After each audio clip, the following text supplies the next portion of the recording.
All right. Good afternoon, everybody. How you guys doing? Thank you, everybody, for being here. As you know, we have a special guest joining us today. We have a Dr. Dave Purselle and his wife, Buffie Purselle, who you guys probably know. She has her own YouTube channel, but we probably know her mainly from Married to Medicine, but definitely they are very accomplished in their own right. So we're going to hear all about that today. We're going to hear about way more than Married to Medicine. We're going to talk way more about that and get into some other issues. So without further ado, welcome. Hey, Hello. what's up? Hey. How you doing? I'm good. Again, publicly, thank you guys for being here. I really appreciate it. I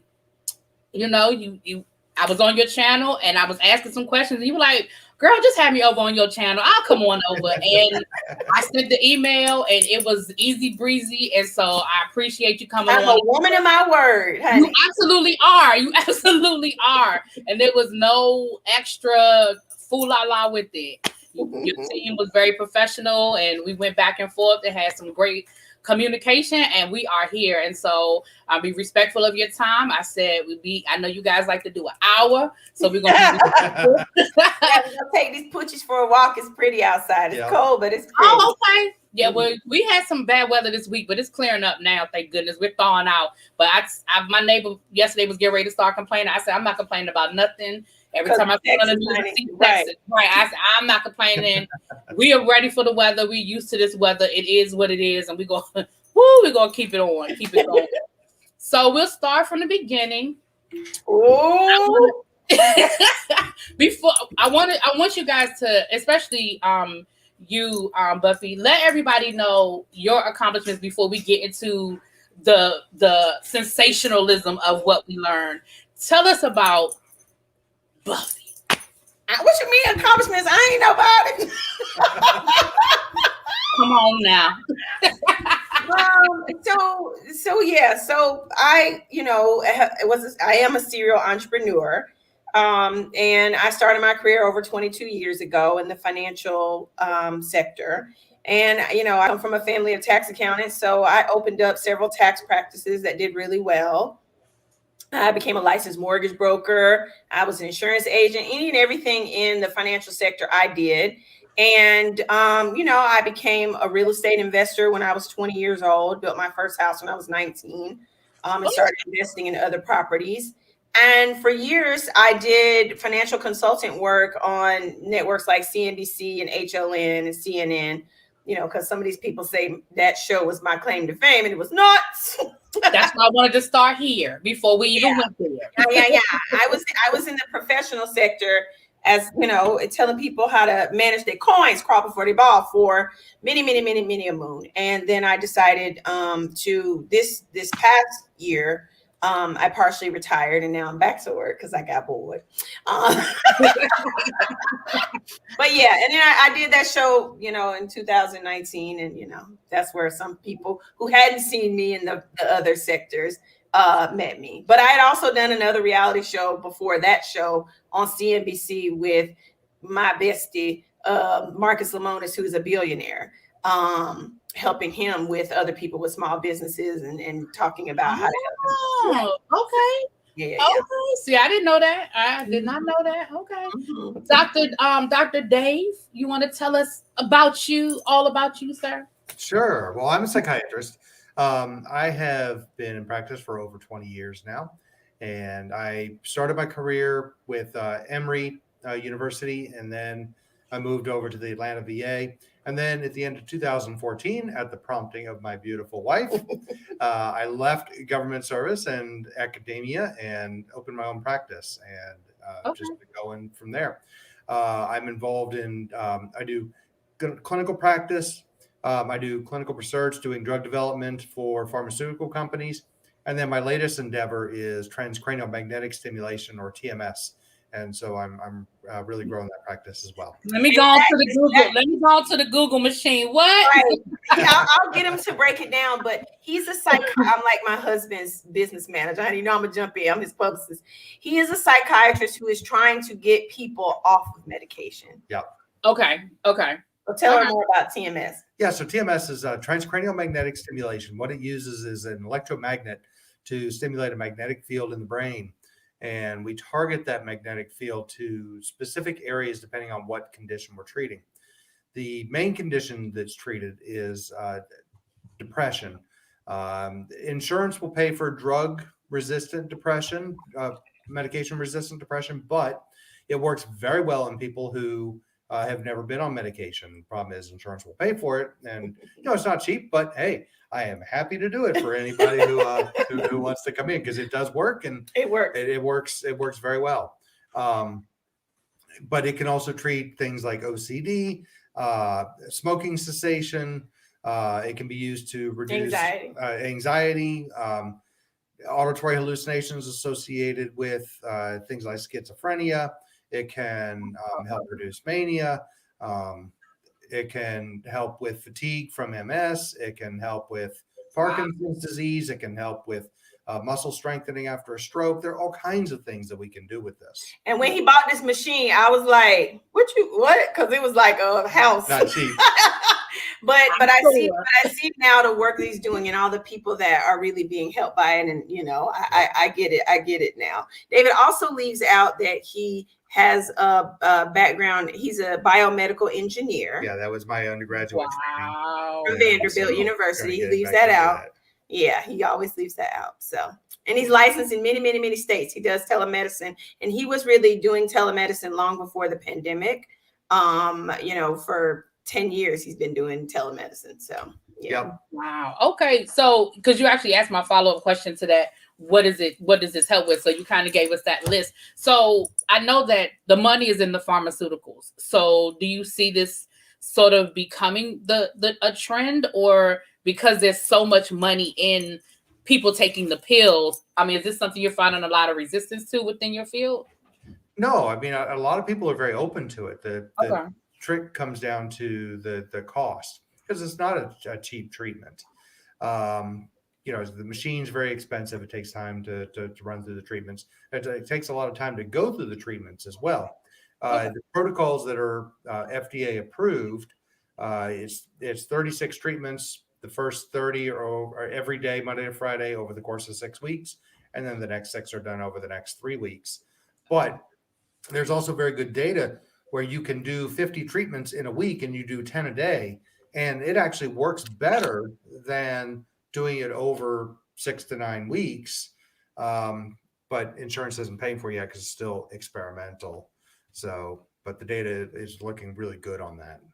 And I mean, for me, it's like, if I could get off some of the meds I have to take every day, I would take the time if insurance would pay for regular people, to go and do this, so that I wouldn't have to, take these meds every day. Right. And I know there are a lot of people, I mean, again, not to go left, but a lot of people, I know the medicine becomes an issue. And so that's definitely, wow. Okay. That's great. It has side effects. It doesn't work for everybody. There's a stigma attached to taking medication. Absolutely a stigma attached to taking the medication. Yeah, absolutely. And so if there's a treatment that is non-pharmaceutical, hey, great. Yeah, because I mean, just a little bit with myself. I got sick a few years ago and I was on a lot of medication and I fought to get off of most of it. But I mean, when I got ready to leave the hospital, I just felt like I just had a grocery list and I was just like, what does even all this stuff do? Right. And once I went and I looked through all of it, they had me on like 3 different pain medications. I was like, do I need all 3? Am I in that much pain? I mean, and it was, so I had to really work to get off of so much of it. But I feel like, I just feel like they just throw that out there. And again, obviously for somebody like myself, I definitely would love other options than to take a pill. I don't know, something about being on medication. No, I get it. Yeah. Like, and if you forget it, if you feel chained to it, I mean, I get it. If I go one day without taking my depression medication, I'm screwed. I'm like, right. It's like I'm back to where I was. And so, it is, it definitely is something that's difficult. And so we're moving into our new, we just got a new building and it's being renovated. And I'm going to start my treatments then because the building is 2 miles from our house. Right. Okay.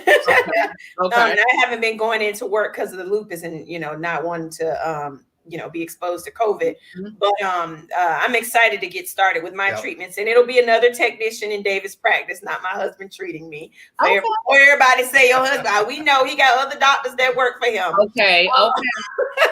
They'll be treating me, but I'll start my treatments. And so I'm excited to see what happens. Okay, well, that's good because I know I saw something on your social media about normalizing the medication and sort of kind of starting that movement as well. So it's so much. It's so much. Okay, so that was great though. All right, so let's take a deep breath. We're not gonna spend all day on the whole Married to Medicine because she has told the story. Go over to her YouTube channel. My mom has dropped her link and she has told her Married to Medicine story. So y'all can go on over there and get the whole story. But I do want to just briefly. So how did I know that you were a friend of the show, which a lot of people didn't know, including myself, because you were on every episode and you had like 2 or 3 main storylines. You went on the cash trip, you went on the cash trip, you had events. So I didn't realize you were a friend of the show. So how did I know you came into the show through Toya. No, I wasn't through Toya. It was through Simone. Okay. It was through Simone. Oh. See? More drama, honey. More drama. Now I'm gonna give you the tea. Okay. Don't worry. You show up and show out for me on my show. I'm gonna give you the tea. Don't worry. We gonna go through it. Don't worry. I'm a woman of my word. So what you want? What you want? Let me know. How did Married to Medicine come about? So I have been asked to how those people reach out to folk that are little quasi socialites in Atlanta. They'll send you emails, go to your team, try to find you to try to get you to be on the show. And so for 6 years, they've been sending me emails. And I considered it it was 6 years ago. Yeah.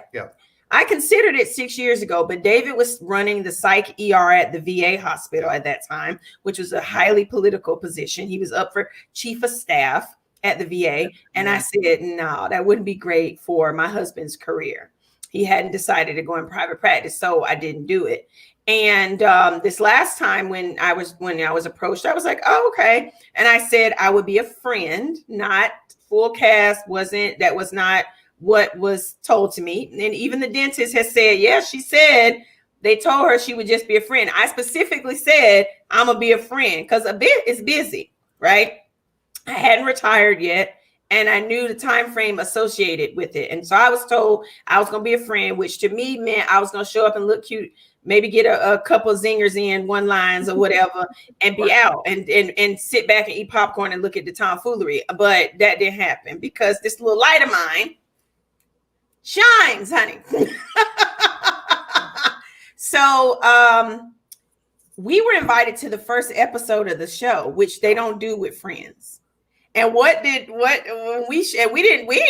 you know what I'm saying? I didn't know I thought, well, whatever. So that was at the opening, right? Dr. Damon. Yeah. And I'm going to say all their names today. I ain't going to be. Oh, okay. My bad. The dentist. Now you're fine. I'll say that. The dentist. Okay. So the dentist.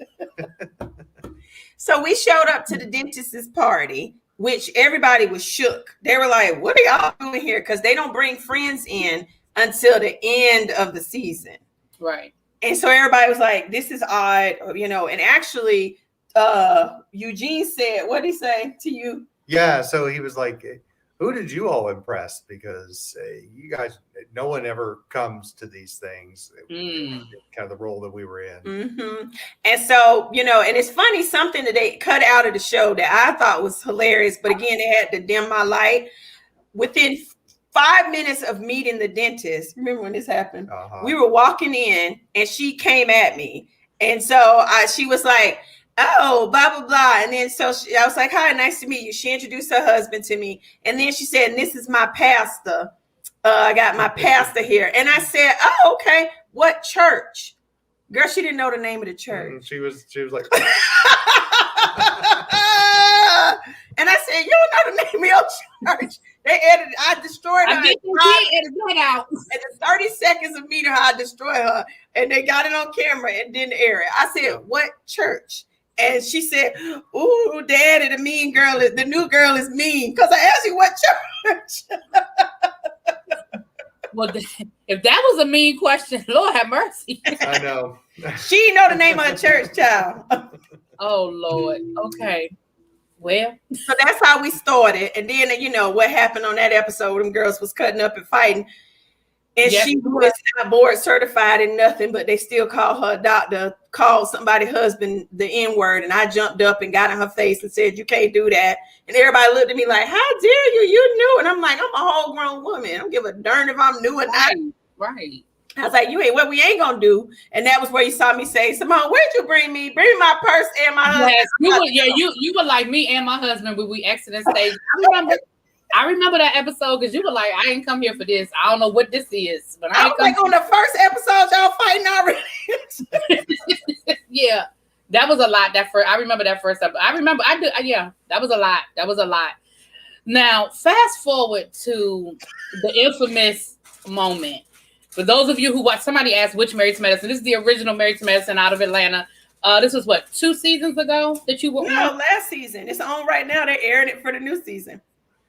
I feel like that was 2. Okay, it was last season. It's very fresh for me because they airing it again and folk trying me again. But no, it was last season. It was season 7, and they're about to start airing season 8. Okay, so Dr. Jackie was having her book launch, and her book cover. Her book cover. Right. The book done yet. The people that wrote her book, they hadn't finished writing it. It was allegedly. So it was her book cover. And she made a statement about your personal health / business. My first question is, how did she even know that information? At advice of counsel, I'm not allowed. Okay, all right. But it won't from you. You. No, I didn't tell her. Somebody told her who shouldn't have told her, and it may or may not be included in stuff that's coming up right now. Gotcha. No problem. We're gonna put that right there. But yes, I never had a relationship of, like, she's not a girl's girl like that. You know what I mean? So like there was no, we weren't close ever. And it's really weird because in some ways she and I have a lot in common. Mm-hmm. Really, like, we both like interior design. I mean, she's new to that because, I mean, her houses over the past 7 years been looking real BrandsMart USA. No shade to BrandsMart. But, she getting into it now that she got her forever home. And I'm happy to put on my fan. That's what I need to do. I told you I'm going to bring it now. So, she's new to that. I've been in it my whole life. She's likes flower arranging, which she had asked me during the season, we should do a thing together where we go learn how to do cut flowers. And I was like, I already know that, but sure, I'm open for it. And so, but she's rigid like I am at home, where I keep my house spotless, and Simone calls my house sterile. But, on every episode, you see a big old bottle of Pepto-Bismol in the cabinet in Simone's kitchen. And I'm like, girl, so you on TV, clean your kitchen. But so we had that in common. So it was just weird to me that she came for me in the way that she did. And the other thing that a lot of people don't know is the way I met Jackie, the elder OBGYN, is I offered her a job. I offered her a job. One of my major clients owns a very successful clinical research business for which my husband does lots of, what is your position with him? I forget again. Principal investigator on drug trials regarding mental health. And I told my clients in a board meeting, y'all too damn white up and through here, because I'm real always. I said it's too much. Y'all want black people to participate in clinical trials. You're going to have some people that need to have some people that look like them up and through here. And so I said, well, let me see if they want to get in women's health. And so I said, well, let me see if I know some people that might want to do it. And I thought of Simone, but then I thought Simone probably wouldn't want to do it. She has kids and a full life, and you know what I mean? Because it was going to be added work. And so I asked one of my people that I thought was a friend, because I hadn't met Jackie yet. And I said, I know she was friends with her. And I said, ask her if she's interested. She gave her my phone number. Jackie called me. We chatted. And Jackie came for an interview. Well, at that time, I knew that I was going to be on the season. So out of respect, I did not go into the interview with her. Otherwise, I would have been in it. My husband was in there, but she didn't know he was my husband. And so she went in the interview with all these white folks in the boardroom. And they said, well, Buffy thinks we should do blah, blah, blah. And she said, who is Buffy? In front of the white folk. So you forget the black broad that's putting you on to help you make an extra $200,000 a year for just going up somewhere and reading some charts and seeing some patients, and you forget her name. Now it ain't like my name is Beverly. It's Buffy.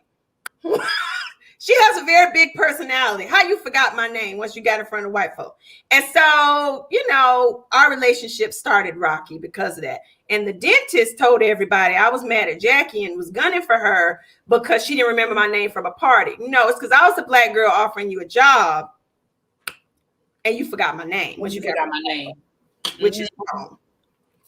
Well, maybe so. Okay. Well, I'm not gonna do that. So while she was up on stage for her book cover, she made the comment about her infertility and then included you and said that y'all had something in common because both of y'all had, I don't know the exact quote right now, but and basically Buffy, you can relate. Buffy, you can relate. Oh yeah, we remember it was the nuclear bomb heard around the world. And like 200 people in that room and all them cameras and camera crews, and you can hear a pin drop. Listen, I remember reviewing, because I was reviewing the season. And you didn't like me because you believe I went up and down. Let's get that told. You didn't like me. I did. You didn't like me. Because you believe that edit. This what I believe. I'm gonna tell you what I believe because I did. I went up and down, but I remember. You might not remember me saying that to you on TikTok. I do remember. I remember everything, and I went back and looked at your reviews. She's very type A. I do my homework, honey. No, I know I went wrong with you because of Jocelyn. I get it, but see, I'm somebody. Oh, but see, I'm somebody that doesn't believe I'm better than anybody. And so why would I not invite somebody that's my friend who is a celebrity? She is in the reality world. Right. To be on the show. With the Jocelyn thing, I didn't like the way the whole thing went down, but I believed it wasn't the edit that I believed. I believed the dentist at the time. When she said that the apologies had been given, I believed her. I did. Oh, you back to Jackie. Yeah. Oh no. So let's go. So let me explain what really happened with that. So I think I'm showing up at somebody's book cover party to support them, right? My subs are telling me they tried to get me together about you. I'm sorry, go ahead. Appreciate y'all. And so I showed up with my husband. We, they didn't have open bar. I'm reaching in my purse to pay for drinks at somebody's event that's 60 years old. And I think that's a shame. You should know better. I'm gonna drop it all. You're gonna hear it all today on this show. So I show up. I'm being nice. I'm listening. Simone and all the rest of the girls was talking when the girl was giving her speech that she gives every episode about her problems with, her health. I was paying attention, wasn't talking, wasn't being rude. So much so where Simone was cutting up, she had a fan because it was hot in this event. They didn't have adequate air conditioning. That wasn't no problem when they was at my house. But so I made sure I freeze my house before events. Anyway, so it was a paid bar. Somebody said, yeah, I'm gonna tell you all the tea. And so they were talking, being cutting up, not listening to their friend's speech. And Simone had a fan, and the fan got caught up in her weave. And I called that. David said, that's going to get caught in your hair. And she kept waving it, and David had to help get it out. This all going on. I'm trying to pay attention to this girl's speech. She done practice because we all know she ain't good at no speeches. And so then she going down the list of all the broads, trying to say what she connect with them on. Fake mess. And then she get to me, and Buffy, you're infertile. You blah, blah, blah. And I, being the debutante that my mother raised me to be, decided I'm not going to blow up this woman who's the same age as my mama's event. And I'm going to be respectful because maybe that just, she's not eloquent in her speech. And so she going to apologize to me. Even though it hit me, like, it was like, I was deeply hurt. But I was like, I'm going to not show out. And I'm going to give her the opportunity to apologize to me. No apology came that night. So the dentist is a liar. No, and we already know she a damn lie. I didn't know. I know now. I didn't know. No apology came that night. No text message, no subsequent text message came. No, nothing. Nobody checked on me. Except for Mariah and Toya. No, nothing. That was a lie. Next time I saw that girl, we was in Mexico. So that was my opportunity to ask her about it. Oh, got it. Okay. Because she didn't text what I look like texting her saying, girl, blah, blah, blah. She meant to do it. Like, I believe, and I will stand firm in this, that they told her boring, dried up behind, you better cut up this season or you out, because there's only so much. The only good season you have is when your husband cheated on you, and that you didn't do, he did. So you gonna have to, you right. And so this whole, you pretending like you the good girl mess and not even giving us fun girl or no other character development or other dimensions of your life, we done with it. You gonna have to turn up. And so it was like, let me punk this new girl, and see how that do. And so I believe fully that's what happened. Yeah, but no, she didn't apologize till we got to Mexico, and then y'all saw the apology I got in Mexico. But to be clear, that whole situation, I was with you because I thought that was utterly disrespectful.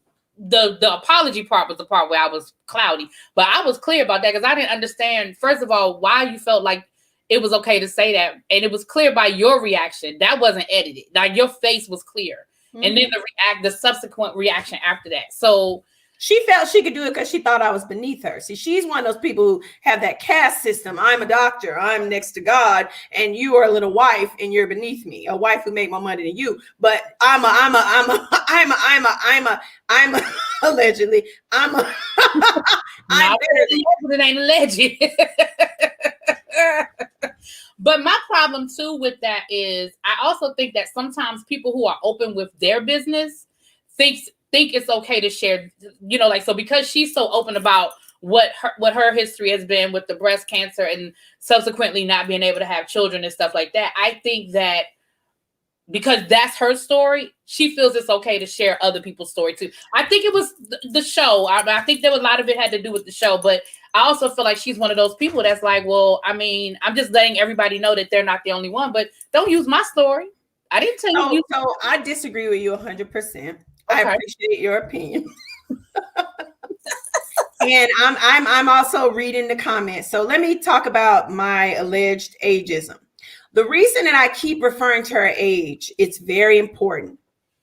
I am, what am I now? 43? 42. She is 60 or 50. Oh, no, you are 43. I'm 43 now. Yeah, I'm 43. I'm 43. She says she's 58, I think. Mariah and others tell me it's more like 60. So, and that's fine. And she look damn good, right? But the point is, correct. So why? So the reason it's not ageism, people. The reason I'm saying that is she is not my contemporary. We are not in the same age group. She is old enough to be my mother. And so I constantly bring up the elder OBGYN because the way in which I handled her is I respected my elder. Right. It's not about ageism. It's about, so you understand my reaction to her. And so you understand why I cussed Heavenly all the way out, because she a little bit younger than that, right? And so I responded to the elder OBGYN like I would one of my mama friends. Sometimes old people say stuff that's crazy, and you just be like, yes, ma'am, right? That's true. You're right. So it ain't ageism. It's to show the difference between our ages. And so and another reason is for her to say I should stand in my, yes, and she should know better because of her age, to stand in my purpose and not let my pain, she says, make your pain your purpose. who are you to tell me what my purpose in my life is? You know what I'm saying? And if she really truly, I don't believe, and I'm gonna say this on your show, and I know the blog's gonna pick it up, and I don't damn care. Let them pick it up. Come on, really. I don't believe she actually really. Listen, when you date yourself, you do it to yourself. So if you say 15 years ago, breast cancer robbed me of my fertility, and you 60 years old, or you 58, or you 55, do that math. I don't have to tell y'all. So wouldn't you think somebody who is just trying to get pregnant at that age, she's an OBGYN, she would be the first to tell the person, this would be considered a geriatric pregnancy. Right, and dangerous, right? Trust me, I know that word. Trying to get pregnant at that age, right? Mm-hmm. Maybe breast cancer didn't rob you of fertility. Maybe your career did. And maybe you're using breast cancer as the excuse, because in the Black community, if somebody really never wanted children, now that's some stuff you don't want people to know. Well, interestingly enough, there was a conversation. I remember speaking about it in one of my reviews where her and her husband, and she brought up children, and he was like, I don't want to adopt. I don't want no kids. I don't. Because he had a child. He had children. Right. So again, that conversation, did come up, and he was clear, like, no, I don't know. So I think that was for the show. And I see below, you don't look nowhere 58, but 58 is not old. My husband's 50. This is not about ageism. I'm going to say one more again. This ain't about ageism. This is about this person and my showing that I'm not her contemporary and we are not in the same age group. Right. And it's important on many levels, because one, don't shame me because I'm in my 40s and I'm trying to have a baby. I'm still in the age range where I can try to have a baby. I'm still in the age range where maybe a year ago I just had a miscarriage. It's been 15 years for you. That's a difference. You can stand in your purpose 15 years later. I'm still in the moment. I'm still healing from a death. You see why the age is different? Why that's important to keep hearkening to the fact that she's significantly older than I am? Right. Yeah. And I think, again, I think y'all understand it. You may be 58, but she's not speaking about it in the sense of 58 is just this and it's that. It's in a context, and she's explained the context. So y'all know what she's saying. Stop playing. Y'all know what she's saying. Okay, I just want to make sure before it turn into Buffie ages. No, I married a man older than me. I like older people than I am. Okay, so it's not that. Well, so the question is, it ain't old. No, it's not. I'm being funny to play words. But in regards to my relationship or what happened with me and the elder OBGYN, and I'm going to call that because she is the elder one, and Simone. Right. And they know what you're saying. You've explained. They know what you're saying. People. Okay. All right. Because folk come for me, child. I get in my feelings. I know, but you so can't. Anyway, so I didn't get any apology that night. She had my cell phone number. She could have called me. She could have texted me. Somebody asked what's the cutoff age. 35 is when they tell you that you're in a geriatric. Geriatric, yeah. And then the next time I saw her, because we ain't girls, it wasn't like I was kicking it with her and hanging out and stuff. I didn't hear from her. Was Mexico. Well, it was the next time where I had the opportunity to ask her. And I will tell you, everybody was like, you need to not let her do this and that. And I was like, I'll talk about it when I get ready to, or I won't, because I'm not seeking approval from her. Yeah. And so as a viewer of the show, what gets tricky sometimes is you don't know the edit. Like you see it, you don't know what you know what I'm saying? You don't know the edit. So when we saw you guys in Mexico, I didn't know that was the next time that you had seen Dr. Jackie. I didn't know that was the very next time. And a lot of people, and so when you have people saying, well, she did apologize. You're like, okay, well, I guess I just wasn't on screen because that wasn't the next episode, but that the next time y'all were together. But this is the thing. She didn't. And so for me, the lack of empathy from people was astounding. Like I became the villain. And I never asked her for an apology. Like I said, I didn't call her up and go off. I didn't seek her out. I didn't say, oh, hell no, she needed, I was like, she being who she is. She a mean girl. Right. Period. And when you tell me yourself, I believe you. And let me be clear, whether she apologized or not, she was wrong. Correct. Period. It just didn't. The apology, she was wrong. She was wrong. And then the way the season ended, and I was with you on the way the season ended, because I was totally appalled at what Contessa did. I was totally appalled. And I was like, why y'all don't understand why she left the way she left? And I had your back, Dr. Dave, because you were like, you can get my wife up out of here. We out. Let's go. We out. Because I felt the same way, even in that sense. I was like, why are you yelling at this woman? Your pain ain't her pain. Your story ain't her story. And I felt like we were right back with Dr. Jackie. You don't get to tell my story just because we had a similar experience. Because your story. We didn't have a similar experience. So since you went to She Who Is Not Board Certified Anywhere, I will allegedly. I was kind to her the whole season. I was kind to everybody. When she was in Cabo crying because she decided to leave her 3 beautiful children for a storyline, I got up from the table when everybody else didn't, because they didn't want to leave the cameras. See, I didn't get up thinking the cameras was going to follow me. They did, but I got up because I saw a human being in pain, or one acting like she was in pain. And so I got up to comfort her, and I let her cry, which they did show on the show. I let her say, he's not supportive and blah, blah, blah, and gave her advice, but I didn't judge her. I didn't scream at her and say, get over it. Lots of us have decided to change careers and blah, blah, blah. Suck it up. What you crying for? I didn't say that. I let her cry, and I was being a good girlfriend, I thought, to somebody I thought was in pain. Fast forward to Toya's party. She comes stomping downstairs, don't know how to walk in heels, and hollering and screaming at me because producers keep asking me over and over and over again to talk about the loss at that time of 6 babies that we desperately wanted, right? She grabs me and shakes me up, and we all have had miscarriages. I'm gonna tell you, it's not the same. You know why? Because when I've had my miscarriages, I got a bill from a doctor and no baby. When she had her miscarriage, it's sad and I empathize with her, but she gets to go home to 3 beautiful children. And there is a profound difference between those 2 situations. Agreed. I agree. So now we could, any final words? Because we're going to transition out of it.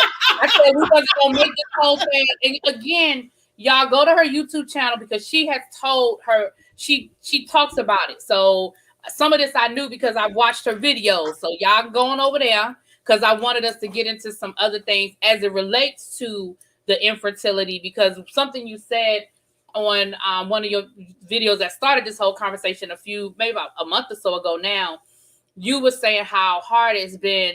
You wanted to have your own child, and then nobody is going to begrudge you of that. But even people who are kind of like insensitive to that, saying, well, why don't you just adopt, and why don't you do this and do that? And you started talking about some of the challenges that you all have had in reference to other options. So as comfortable as you are with speaking about what you want to speak on, and again, wherever you don't want to speak on it, we respect. But I guess I always assumed, never having gone through any of these processes myself, including pregnancy, I always assumed that, especially if you had money, that adoption was a lot easier. I did. Because I never tried to look into any of it, honestly. So I know that IVF is hard because I have friends who've gone through it. I know it's expensive. I know it's hard, and it's a process. But even thinking about the adoption process, I guess what would have been some of the challenges that you guys have faced with that? So I'm glad you brought this up. This is a topic for which, we do want to discuss. And I remember a lot of the I would say social economic backlash is what I would call it, that I got because of our not being poverty stricken, allegedly. I remember Funky Dineva did a whole thing about, well, the B got money, so ain't nobody gonna cry tears for you. You could just, blah, blah, blah, blah, blah. And it was just incredibly insensitive, and everybody agreed. And, I get it when people feel like when you have money that everything is great in the world, and that is not true. And it's usually folk who don't have no money who don't realize that money don't fix stuff. It just doesn't. Right.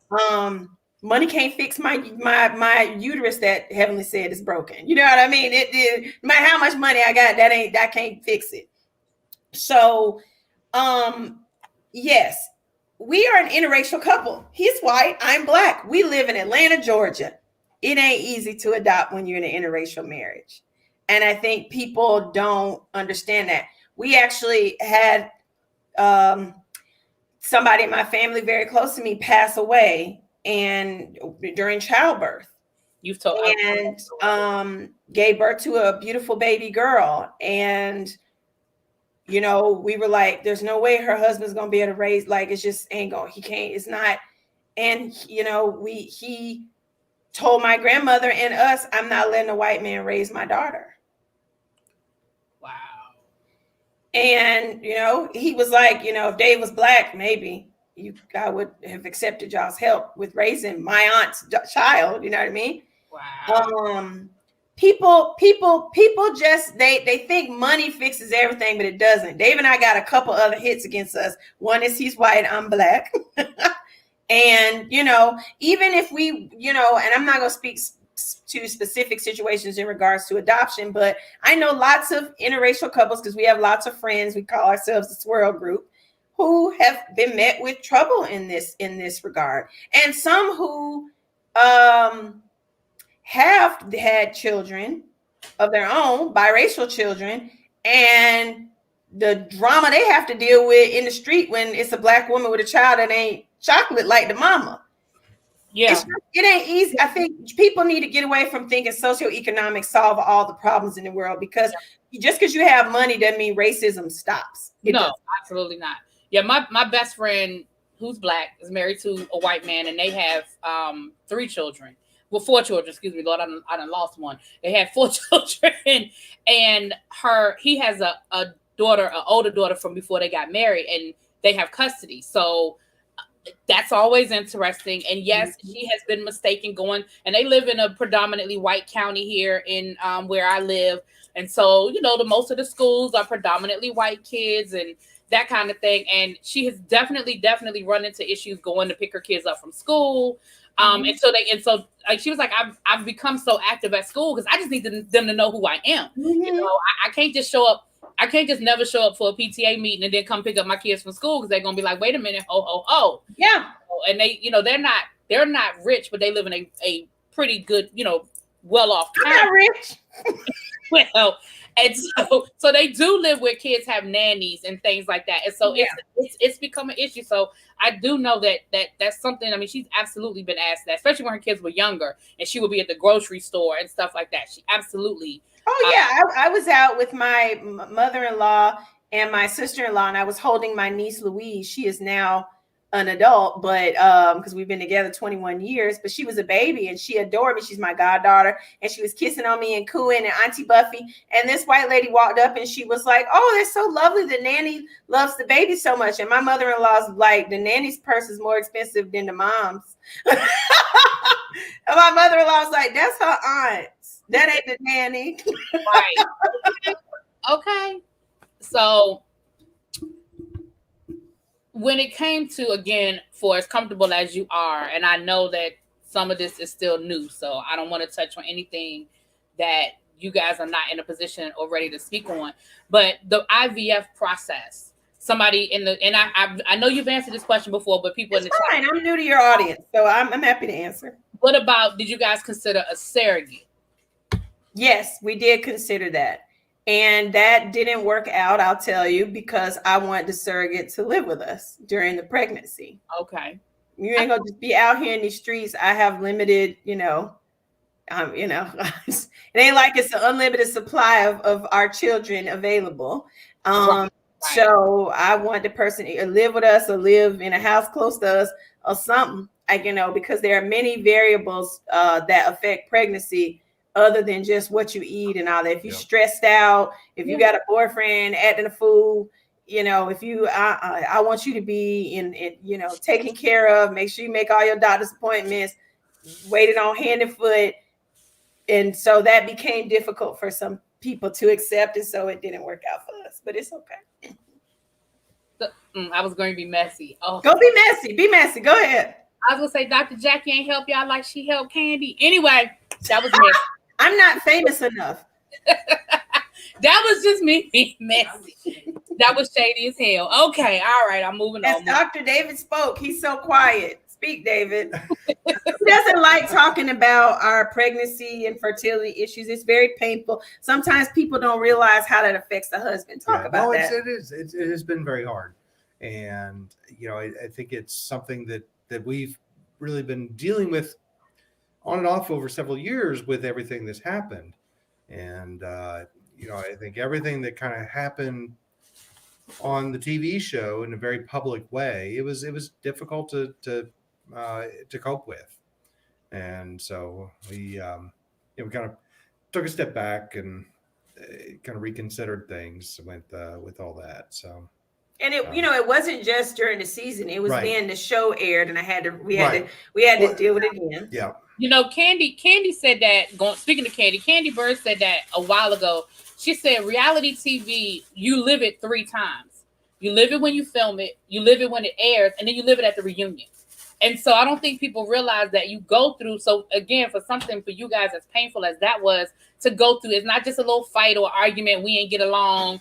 It was a major thing that you guys had to relive 3 times in a very public arena. And Dr. Dave, I know that you are not comfortable so much, like Buffy just said, speaking on it, but that is actually a very interesting aspect, because I do think the fathers get lost a lot when we talk about the pain of losing a child. I do think, and infertility in general, I do think that that's something that a lot of people just look over, just overlook, you know? Yeah, I mean, it affects both of us. And so, you know, it has been difficult for both of us. You know, I have not had the challenges that Buffy has had with regards to not being able to get pregnant. And I know that's kind of it's a very emotional thing, because, you know, keep a pregnancy. Saying that. I'm sorry? You said not get pregnant. Well, yeah, keep a pregnancy. And so, but you know, child, they'll mark your words to carry a pregnancy through. And so, you know, it's because for women, this is sort of it's a very natural thing and something that biologically they're geared to do. And so when you can't do that, it's on a different level than what men have to deal with. But it's still painful, and it's very painful to see your partner have to struggle with that as well. And then be judged in a public arena like I'm a bad person because I dare cry because I'm being asked about something that is very painful and private that I didn't want to talk about.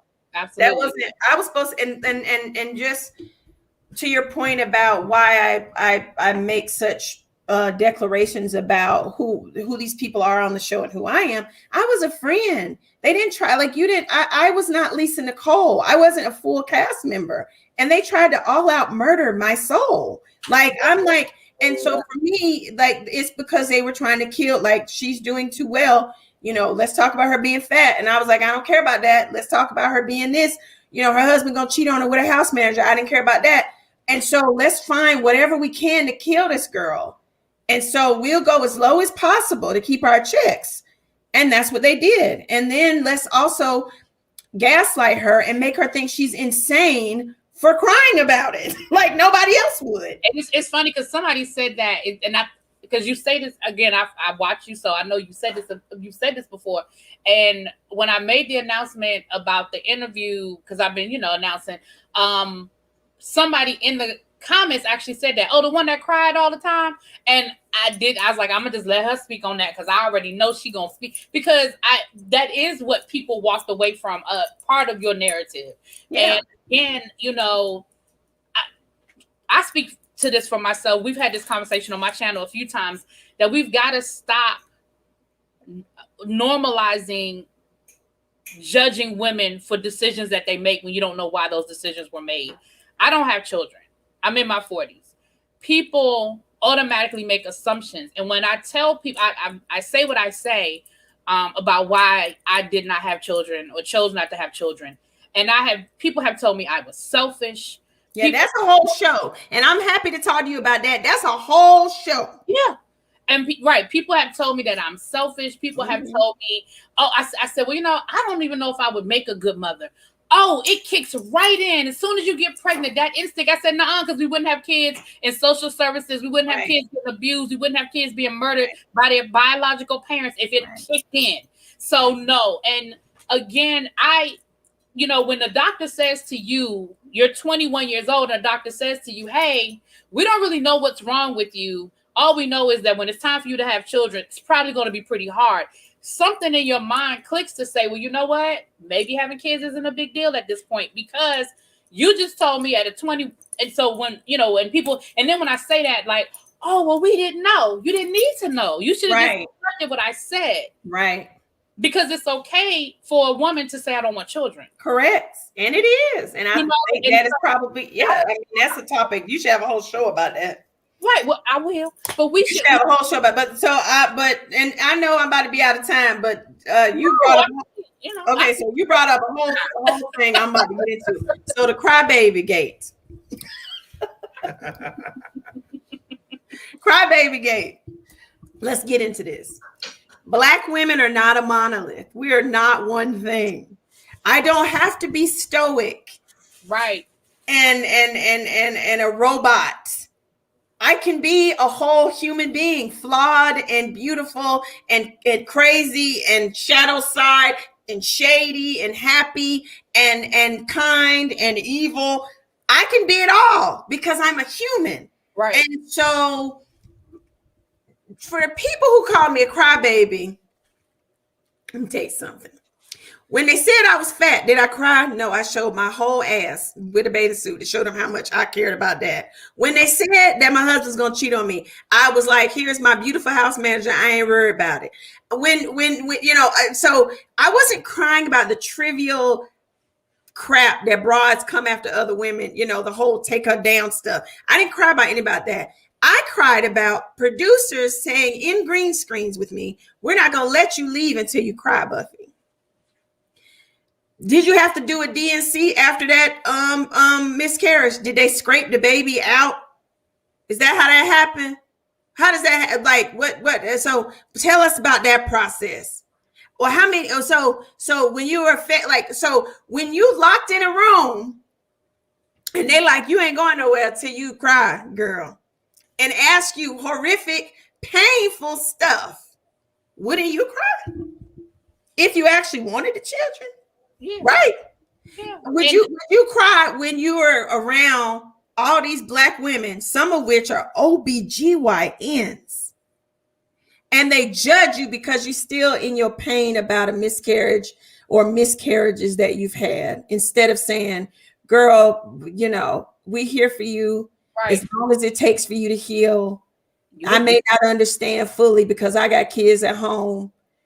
But I have had a miscarriage, and I know it's a lonely, sad. You lose your self-worth. You're depressed. It wasn't like. Another thing is, I didn't bring this stuff up. They did. Right. So you're not gonna call me a crybaby and say I'm dragging some stuff on when I'm not the one bringing it up. Producers bringing it up. Simone brought it up because they were trying to restore Jackie's image. It wasn't about healing Buffy. It was about giving her several opportunities to get out of her feelings, because she did what she did, and I called her behind on it. Right. To correct it. It was never about healing me. It was always about making their star, their number one person on the show, their gold standard, their person that's supposed to be the good girl to clean up her mess. And when you're cognizant of that, imagine the pain I felt. And then to have the dentist and all of them gaslight me on social media, and people call me a crybaby for crying about the deaths of my children, then what the hell can a Black woman cry about if I can't cry about that? But that's the other thing too. Why do we don't do that to white women? White women get on Bravo. They don't. They cry in white women tears all season, every season. Yeah. And it's not a problem. But the minute, all of a sudden it's, well, look at her crying. Why is she crying? Why she got to cry so much? And it's like, well, damn. But and I really didn't cry that damn much, y'all. I was the girl dancing on the beach having fun. I was the girl cutting up and making funny jokes. I was the girl in inviting them bras. Even after Jackie did what she did to me, I still invited her to my spa day where I paid my own money. Not producers, to pay her coins, and got 8 massage therapists so they wouldn't have to share one like the white girls in Beverly Hills do. Whenever they have a spa, they'd be like, oh, it's your turn. I got 8 for the Black excellence, for the Black women, massage therapists on my coins to spoil them, brought in my chef to feed them. And she was like, I'm not really feeling Buffy. So who was holding the grudge? Who was acting the fool? Who was the person who was harmed in the situation? Me. She was upset because her image took a dip, but that was of her own action. She did that. I got a question. Okay, this is off topic, all the way off topic. You fine. Sometimes y'all pay for the stuff, and what is the criteria for the show to pay for it? Because I remember when Monique did, I ain't going down that road, but when Monique on Real Housewives of Potomac, when they went to France, her and Chris paid for that trip. And the girls had the nerve to be mad when Monique was in first class and they weren't, because she paid for the tickets and Bravo didn't.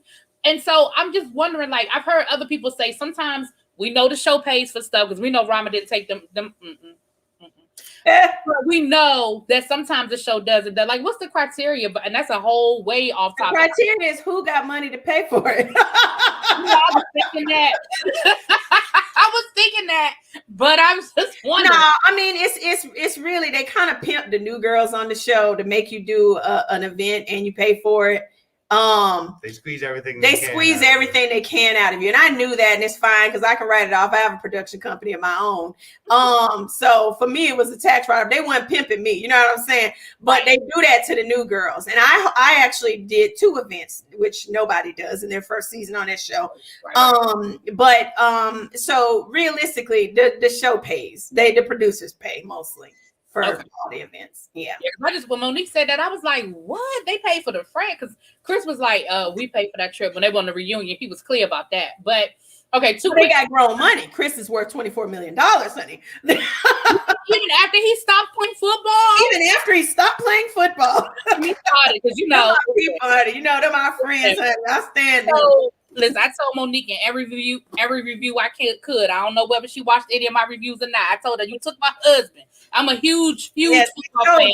He's such a good man. She watches everything. Monique is actually, she does watch. She really appreciates bloggers. I'm married, and because I love me some Chris Samuels. I remember when he got drafted by the Washington team. I'm a huge Washington team fan, and I used to listen. He was my husband in my head. But in my head, and when they got married, because I know Cookie.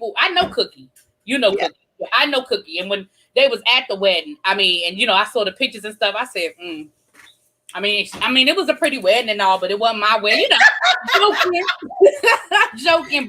But no, so being somebody here in the area, anyway. He's loved. They're the real deal, and they're in love, and they're happy. And he's ride or die for his wife. And I love how he handled Andy all the way down, and all of them, all the way down. Yeah, all the way. Yeah. So 2 quick things, real quick, and then I'm gonna let you guys go. So that was the one, and then the other thing, the reason why I was gonna reach out to you to begin with was. And I want to invite you back if you would want to come back. I want you. Most of my subscribers are Black women. Most of them, not all of them. I got some ride or dies. They in the chat now. Some of my minions, but I wanted you to come on and talk about the crawl before you ball. Because I think a lot of us, myself included, get caught up in the other stuff. And I do listen to you. I saw your last TikTok where you were like, would you let me help you get out of debt? And I had to save that when I said, I got to think about that, because I think Buffy won't let me buy my favorite soda. I don't know. No, you ain't. She'd be like, girl, you don't need that. But I did, so I'll publicly invite you if you would like to come back. If not, I know you do it on your own channel. And I know you do it with Monique as well, on her podcast. But definitely you share the tips. You don't You don't hoard them. And going into tax season, something I thought about. I was like, wait a minute. I've been working at home all year. Can I write this off now? Yeah. So, but that's what I'm saying. Those are the types of conversations that I think. Because no, I'm happy to. Just let me I have some in regards to Crawl Before You Ball. We have some super exciting things coming that I can't necessarily say yet, but I would say this: if you want to be involved, do the video of what had happened was because we got something great coming in a major way. Okay, what and if you get the chance to make me pay your debt off, then do it. Put up with my shenanigans and learn something. I'm not saying it's a show or anything, but I would say that follow up. Okay. If you are not following Buffy on TikTok, y'all go find her on TikTok. First of all, she's hilarious on TikTok. So let's start there. Get Dr. Dave in on the shenanigans. So if he's been quiet and, sort of reserved, you got to go see him dancing over on the TikTok, okay? I mean, he's a psychiatrist. He's quiet and reserved, but he turns up occasionally. We both can't have huge personalities. No. That wouldn't work. Right. Also, check her out on her YouTube channel. Thank you, Abby. My mod has been dropping the link. So make sure you guys are tuning in. She used to go live on Sunday, but I think you just announced that you're going to change it to Thursday evening. Let me tell you this. I really appreciate y'all YouTube people. This is a full-time job. So I'm going to just tell y'all right now, I'm trying to figure out YouTube. So I ain't going to confirm. I said, yes, I'm going to try to go on Thursdays. But baby, y'all, I appreciate y'all work ethic, honey. It's a lot to put a show together and do all this. But I'm gonna say this to you. You had so I heard what you were saying about trying to find the time where there's the most traffic, but you might want to do the opposite and stick to your Sundays because people, first of all, ain't a whole lot going, especially now that football, for me at least, now that football season's over, and people knew, okay, Buffy's gonna be live Sunday at about 3:00 or around that time, and you may not want to run into the traffic with everybody because I've just started going, and I used to do the same thing, that person's live. I don't want to compete with them. Oh, that person, I do want to compete with them, and so now I said, I just go live usually almost every day between 6 and 7. And because I don't want to go too late, because I try to, do some other things, and I can't go too early. That's my little. Well, let me tell you what I want to do. I want to be Prince. May he rest in peace. I want to just pop up when I pop up. Okay. And I know that's crazy, but I just, whenever the spirit hit me with I need to teach y'all something today, or this is on me, or this is topical. I just want to pop up and folks need to just have click their notifications. And if you can join me. And if you can't, you can't, because that's just how my life is. And I think that may be the format for me. It may be when that girl pop up, you better catch up. So then what that means is all y'all that just subscribe, y'all better hit that notification so that when you go live, sometimes YouTube like my notification didn't go out for this. YouTube be playing games sometime, but that means that you get the notification bell, when she goes live, and you better catch them gems because she drops some good ones. It ain't all Married to Medicine. No, I don't even talk about them bras. I throw shade every now and then. Moved on. Everybody said that's been years ago, honey. It was last season. Exactly. We've moved on. So thank you so much. I'll follow up, and if we can get it in the schedule, we will. If not, I'll be over there. I'll be over there. My last question, and this is for Dr. Dave. You could go ahead and let me know now. You could. It's between me and you. Buffy not listening. Did you really kill? You killed Bessie, didn't you? On advice of my attorney, I neither confirm nor deny. Mama said he killed my car. Yeah, right. I saw that TikTok. Your own mama said you did it. So y'all know. Okay, so we're gonna leave here in the true spirit of Crawl Before You Ball. Buffy has been driving. How old was that Mercedes? It was 2007. Old, and it had crusty, like the seats were all ripped up, leather cracked my legs up. It had hundreds of thousands of miles on it. I did not need no new car. David wanted me to have a new car. There's a difference between needs and wants. Bessie cranked up. This is Bessie, true. Bessie cranked up every time I crunk her up until he put sugar in her tank. I'm just saying. I followed the whole story down to the TikTok. I said he did it. He did. He killed her. His own mama. His mama a pastor, and she said he did it. like Will Smith in the Men in Black movie. You drive the old and busted. And now you're in the new hotness. Oh my gosh. I do like my car my husband bought me. I appreciate it. I like Nikola Tesla. She's very cute. Listen, that's on my wish list. That's on my. It ain't no time soon, but it's on my wish list. That's my vision. That's on my vision board. The Tesla is on my vision.